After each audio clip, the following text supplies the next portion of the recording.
లీజుకి ఇస్తే దొంగలకు లీజుకి ఇస్తే ఏమవుతుంది? ఇప్పుడు ఒక ఆయన వచ్చి బాంబులు పెట్టుకుంటా సార్ దీంట్లో అంటే లీజుకి ఇచ్చేస్తావా? రెండవది, జన్వాడ ఫామ్ హౌస్ కూడా లీజుకే ఇచ్చిండు ఆయన.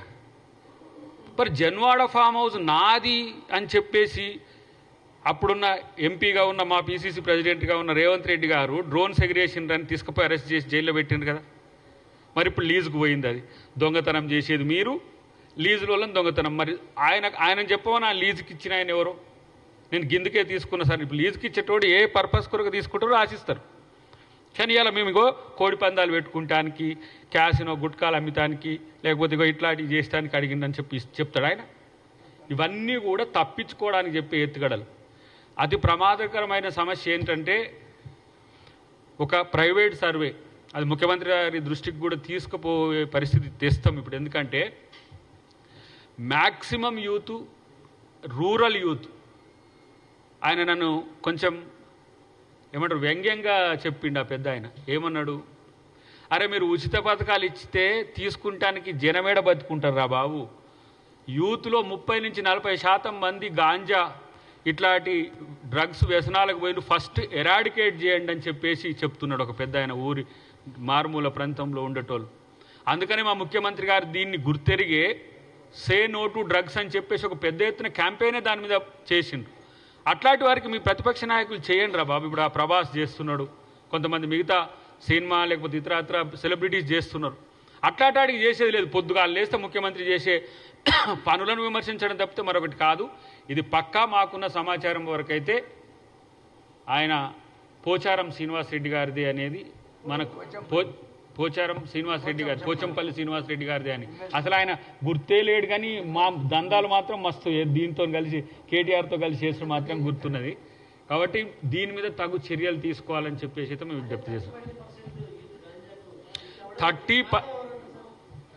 గతంలో నాకున్న సమాచారం కూడా చెప్తున్నా, ఒక ప్రైవేట్ పోర్ట్స్ నుంచి 2 తెలుగు రాష్ట్రాలకు వస్తున్న డ్రగ్స్ ఏవైతే ఉన్నాయో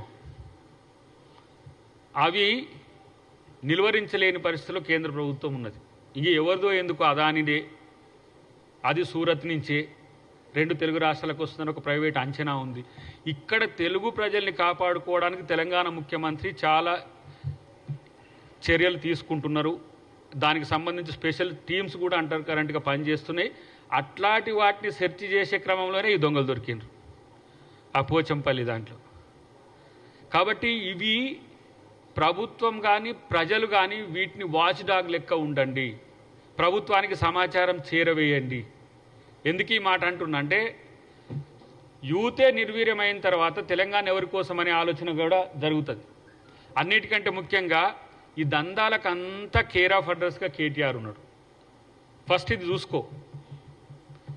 నీ వెనుక ఉన్న గురువింద చందాన మాట్లాడకు, నీ వెనుక ఉన్న బ్లాక్ను ఫస్ట్ చూసుకో. చాలా అంశాలు నీ వైపే వేళ్ళెత్తి చూపుతున్నాయి. ఇప్పుడున్న సమాచారం, భవిష్యత్తులో ఇంకా ముందుంది ముసళ్ళ పండుగ, ఎందుకు తొందర? కాబట్టి ఒక హెచ్చరిక లాంటి సూచన మిత్రుడు కేటీఆర్కు. ఇట్లాంటివి తెలంగాణ సమాజం అంగీకరిస్తుంది. తెలంగాణ కల్చర్లో ఉన్న నాటు సాంప్రదాయాలు వేరు. మీరు తెస్తున్న ఆర్టిఫిషియల్ ఏవైతే ఉన్నాయో వీటి వల్ల తెలంగాణ సమాజానికే కీడు, చెడు జరుగుతుందనే విషయం గుర్తుపెట్టుకుంటే మంచిది. ఇది డెఫినెట్గా ప్రభుత్వం వాచ్ డాగ్ లెక్క మీ యొక్క అక్రమ వ్యాపారాల మీద కూడా నిఘా వేసింది. మేము కూడా ఎక్కడ ఇలాంటివి దొరికినా కూడా భూముల నుంచి మొదలు పెడితే, హోటల్స్ నుంచి మొదలు పెడితే ఏ రంగాన్ని మనోళ్ళు వదలలే. జరిగింది అంతంతా కూడా పని చేసింది తక్కువ, దోచుకున్నది ఎక్కువ.